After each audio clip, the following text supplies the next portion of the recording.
si... si vulnérables. Ouais, puis si on permet, fait, on va dire comment... Elles peuvent nous être signalées par différents canaux, en fait. Hein. Ça peut être de l'action sociale. Pardon. Oui, elles peuvent nous être signalées par différents canaux. Ça peut être de l'action sociale, ça peut être des voisins. Le bouche à oreille fonctionne beaucoup, en fait. Hein. Donc après, quand les personnes viennent nous voir, on a des commissions qui se réunissent pour savoir si on peut suivre les personnes. Parce qu'en fait, on choisit des personnes qui sont isolées, et principalement en grande précarité matérielle. Donc il nous arrive parfois de refuser des gens, mais vraiment, dès qu'on peut les prendre en compte, on les prend en compte. Après. Vous allez frapper chez elles alors, par exemple? Alors, on peut aller les voir, et puis effectivement, on vient se présenter, et puis on essaie d'établir le contact. Alors, des fois ça se passe très bien, des fois ça se passe pas bien. On essaie de régler la situation. Est-ce qu'il y a des questions dans la salle? J'avais noté l'intervention d'Habitat Humaniste. Oui, mais pour sortir de la misère, nous pensons que le fait d'avoir un toit, c'est fondamental. Et c'est dans cette direction que nous travaillons. Donc notre branche principale est une branche logement qui consiste à loger les personnes en précarité et à les accompagner. J'ai entendu ce soir beaucoup parler d'accompagnement. C'est notre ADN, l'accompagnement. Nous pensons que une fois que la personne est chez elle, ça ne suffit pas, il faut l'épauler, pas parce qu'elle a perdu plein de réflexes, elle ne sait plus faire, et il faut l'aider. Voilà, alors, dans le Var, nous avons 120 logements. Ces logements, on les acquiert d'une part. Nous avons une foncière qui achète des logements, qui construit. Nous avons construit une pension de famille à Gonfaron, il y a 10 ans, et également une autre à Draguignan, ainsi que des logements sociaux dans les communaux Saint-François. Et puis, nous utilisons beaucoup le dispositif propriétaire solidaire. Ça consiste à louer les logements d'un propriétaire solidaire. C'est l'association qui se porte locataire. Donc, ça garantit au propriétaire le loyer. Il n'y a plus le risque de les impayer, le risque de la détérioration du logement. Et ensuite, nous sous-louons le logement. Donc ces propriétaires solidaires, c'est extrêmement précieux et nous sommes constamment en recherche de ce type de logement. Voilà, c'est tout. Alors c'est simplement une réflexion que je me faisais par rapport aux petits frères des pauvres, par rapport à la question de la dame, comment contacter les personnes. En temps à la télévision, on voit que la Poste investit les facteurs dans le rôle social. Est-ce que vous avez eu l'idée de passer par ce canal, par exemple, pour rencontrer des personnes isolées?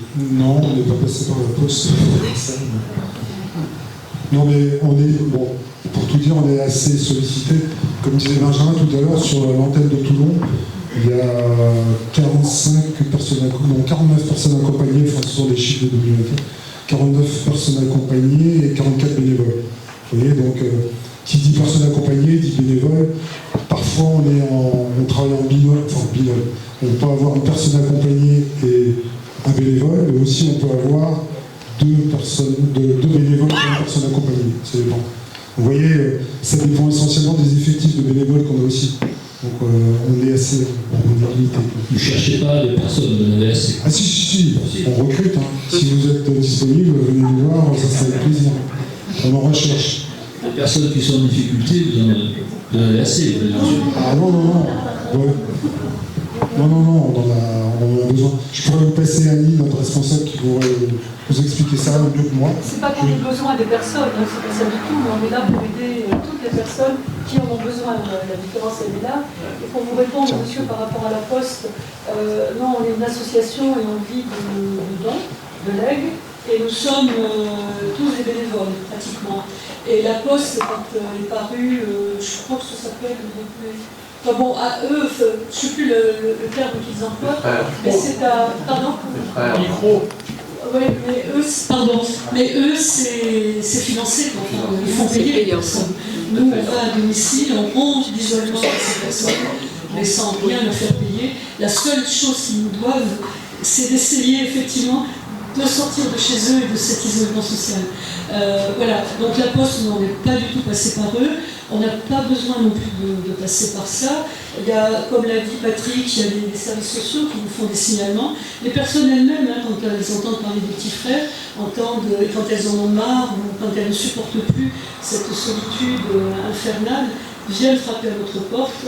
Donc nous allons, nous, évaluer la situation à leur domicile, et c'est ensuite, en fonction de leurs besoins et de ce que nous pouvons leur apporter, que nous les accompagnons. Il y a toute une démarche quand même, toute une procédure quand même bien cadrée.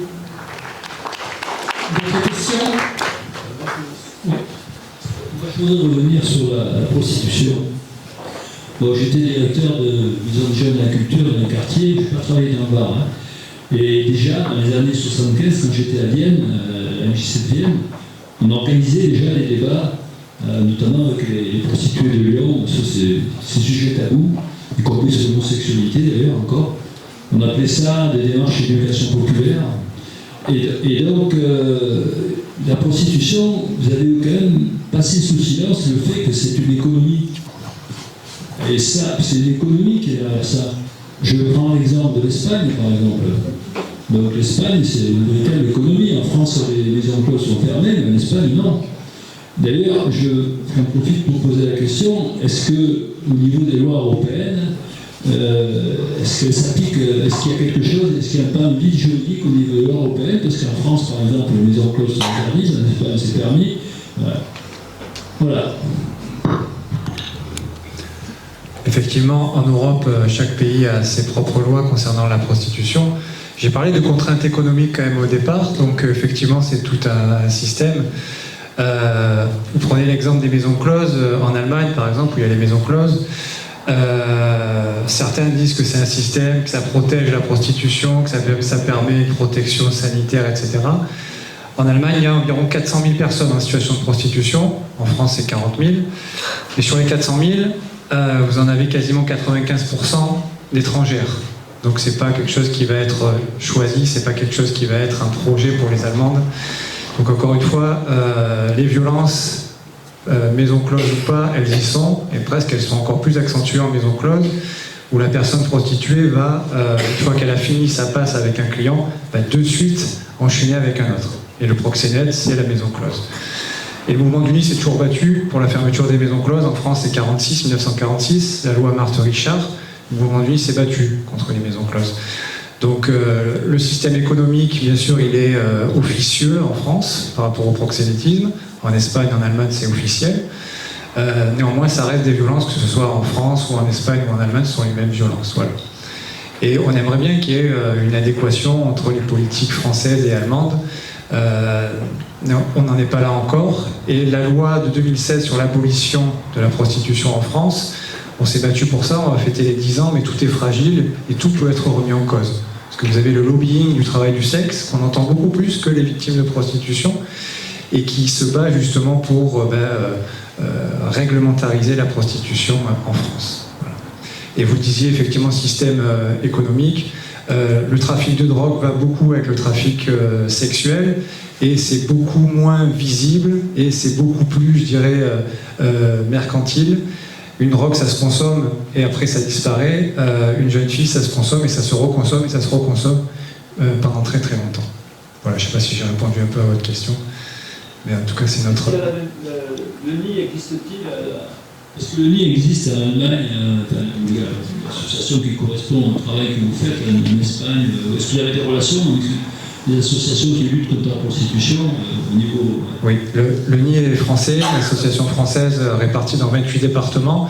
On n'a pas de nid en Allemagne, mais par contre on est membre du collectif CAP International, qui est un réseau d'associations qui militent pour l'abolitionnisme et pour la défense et l'accompagnement des victimes de prostitution. Et il y a certaines associations dans des pays réglementaristes comme l'Allemagne et l'Espagne. Il n'y a pas de mouvement du nid, mais il y a des associations qui se battent pour être aux côtés des victimes de la prostitution. Et vous avez interpellé les parlementaires européens sur ce sujet? Il y a tout un système de plaidoyer au niveau du mouvement du Lit national, donc le siège est à Clichy, avec du plaidoyer au niveau français, parce que c'est important, au niveau des députés, au niveau des sénateurs, au niveau des élus locaux, et également au niveau européen. Mais sur Toulon, c'est pas notre action sur la délégation toulonnaise. Oui, à travers les différentes présentations, on a vu un certain nombre de caractéristiques des personnes que vous accompagnez. Et je vais vous poser la question sur un type de public. Sur les caractéristiques que peuvent avoir vos publics, en particulier lorsqu'ils souffrent de troubles mentaux. Ma question est, est-ce que vous arrivez, avec l'état dans lequel se trouve la psychiatrie, est-ce que vous arrivez à accompagner ces personnes correctement et quels sont les moyens que vous avez à disposition? Pour le mouvement du Lit, vous parlez, ou pour toutes les... Oui, non, pour chaque... D'accord. Je ne vais peut-être pas répondre de façon générale, mais je peux donner quand même un éclairage. À TDK Monde, on organise des universités populaires où on se met à l'écoute des personnes et on réfléchit sur un thème. Bon, ça peut être le travail, qu'est-ce que c'est un travail décent, par exemple, ou enfin bon. Et moi, j'ai assisté régulièrement aux universités populaires régionales qui se tenaient à Marseille, et il y avait une personne qui était qui avait des problèmes, qui était suivie à un hôpital psychiatrique. Ce qui me frappait, c'est qu'elle participait à l'université populaire à sa façon, c'est-à-dire qu'elle avait préparé, elle avait réfléchi sur le thème, elle prenait la parole, quand elle en avait marre, elle sortait faire un tour, et puis elle revenait, ce que je voudrais dire, c'est que et elle avait par ailleurs une vie elle était très pauvre aussi, hein, elle avait des problèmes psychiques, mais elle avait aussi une grande pauvreté. Et ce que je veux dire, c'est que dans le mouvement, on l'a jamais regardée comme une malade mentale, voilà. On l'a regardée comme une personne qui vient participer à l'université populaire, qui prend la parole quand ça lui convient, et ce qu'elle disait était toujours, quand elle prenait la parole, extrêmement pertinent. Ouais, juste en 2 mots, au niveau du mouvement du Lit, évidemment les conséquences de la prostitution au niveau psychologique sont considérables. Il y a des psychotraumatismes, il y a pour les personnes qui viennent d'Afrique des violences sexuelles dès l'enfance avec l'excision, etc. Nous, on a des partenaires au niveau psychologique, psychiatrique dans certaines associations, dans certains centres hospitaliers. Au niveau du national, on a une psychologue qui est spécialiste des psychotraumatismes. Néanmoins, malgré cet accompagnement, les conséquences restent très très souvent, et même une personne qui est sortie depuis 20 ans de la prostitution aura toujours des conséquences. Donc il y a un accompagnement, mais c'est très compliqué de guérir de ces traumatismes-là. Voilà. Ce qu'on retient, c'est que, on l'a dit au départ, mais vous parlez du temps, c'est des moyens. Des moyens, c'est des moyens financiers, c'est des bénévoles, c'est tout ça, quoi, on revient sur ce qu'on avait dit au début. Ce que je voudrais dire aussi pour terminer, c'est que quand même on voit que les associations, on vient réparer des gens, accompagner les gens dans leur processus de réparation. Mais ce qui serait quand même bien, je crois que ça c'est quand même vraiment, c'est aussi ça, pour ça qu'on a mis l'accent sur la maltraitance institutionnelle. C'est que ce qui serait bien, c'est que d'abord la société se décide à ne plus casser les personnes. Et en fait, on a voulu mettre l'accent là-dessus parce que, comme le disait Roland tout à l'heure, on est dans une période où les évolutions sont très négatives. Et bon, parfois dans notre mouvement, il y a des gens qui participent à TDK Monde, ils disent oui. Il y a beaucoup de gens qui se font de l'argent sur le dos des pauvres. Alors ils disent ça de façon un peu provocante, mais vous voyez tout ce que finalement on met en place parce que malgré tout, bon, même si c'est insuffisant, les associations sont quand même financées en partie par l'État, bon, en partie par les dons, mais en partie aussi par l'État, etc. Et en fait, ce serait Enfin, on voit que ce qu'il faut, c'est un retournement complet, c'est-à-dire qu'il faudrait vraiment se dire, mais comment ne pas arriver à ces situations-là? Et là, la réponse, elle est quand même claire. C'est pour ça qu'on a commencé au début, Roland et moi, à parler en termes d'accès au droit. Hein? Alors, on signalait aussi que peut-être dans la Constitution, il y a des manques qu'il faudrait compléter, hein, parce que c'est perfectible, et que le droit au travail, par exemple, le droit au logement, on sait que le DALO, la loi DALO, n'est pas... On oblige les gens, par exemple, quand ils sont prioritaires DALO, on peut les obliger à accepter un logement insalubre, parce qu'on manque tellement de logements, et s'ils ne l'acceptent pas, ils ne seront plus considérés comme prioritaires. Hein. Donc on prive les gens de liberté. Voilà. Donc, moi, je voudrais quand même insister sur le fait, en conclusion, que oui, si vous avez du temps à donner, ou si vous connaissez des gens qui ont du temps à donner, c'est vraiment important de rejoindre des associations, mais il faut aussi faire tout ce travail. Je crois que c'est là qu'on a un rôle vraiment important à jouer, chaque citoyen, c'est faire un travail pour contrer les discours qui aboutissent à considérer que tout ce qui est investissement dans les services publics, c'est une charge insupportable. Parce qu'on en est là quand même maintenant. Hein. On considère que les services publics, c'est une charge. Alors les services publics, c'est le patrimoine des gens qui n'ont rien. Et on est dans une société où les patrimoines de ceux qui ont tout s'accroissent sans cesse, et que le patrimoine de ceux qui n'ont rien, c'est-à-dire les services publics, ils sont de plus en plus dégradés. Donc, je crois qu'on tient aussi quand même, dans cette journée du refus de la misère, on tient aussi à porter ce message. C'est-à-dire c'est toujours une journée très compliquée, parce qu'on veut à la fois donner une valeur, enfin, susciter l'engagement, et donc c'est important de montrer qu'on a des réussites, qu'il y a des gens qui sortent de la prostitution, qu'il y a des gens qui sortent de la rue et de l'isolement, qu'il y a des jeunes qui peuvent être dans une trajectoire de réussite scolaire, et grâce, comme disait Anne aussi, à l'engagement des professionnels et des bénévoles. Mais en même temps, on veut aussi alerter sur des pentes dans la société qui sont absolument pas, enfin voilà, qu'il faut absolument enrayer, et qu'il y a des financements qui sont indispensables. On va discuter du budget, on va nous parler du budget jusqu'à la fin du mois de décembre. Ben, il faut écouter ce qui se passe, et il faut porter des paroles. Voilà, ce sont des dépenses absolument nécessaires dans les services publics, et la question c'est il faut trouver le financement là où on peut trouver, et ça, il y a moyen de le faire sur le vœu, quoi, hein. Et donc pour nous, ce qui est vraiment important, c'est d'abord assurer des moyens d'existence inconditionnels dès 18 ans. La France est très en retard sur ça. Il y a beaucoup de pays qui ont un revenu jeune dès 18 ans. Hein. Donc en France, on est encore sur une perspective, c'est la famille qui doit assurer, et on empêche les jeunes d'accéder à l'autonomie, en fait. Hein. Que le revenu doit être insaisissable aussi. On ne peut pas priver les gens. Enfin, nous, on connaît des gens qui se retrouvent du jour au lendemain sans rien. Ils avaient 650 € de RSA, et du jour au lendemain, ils passent de 650 à 0.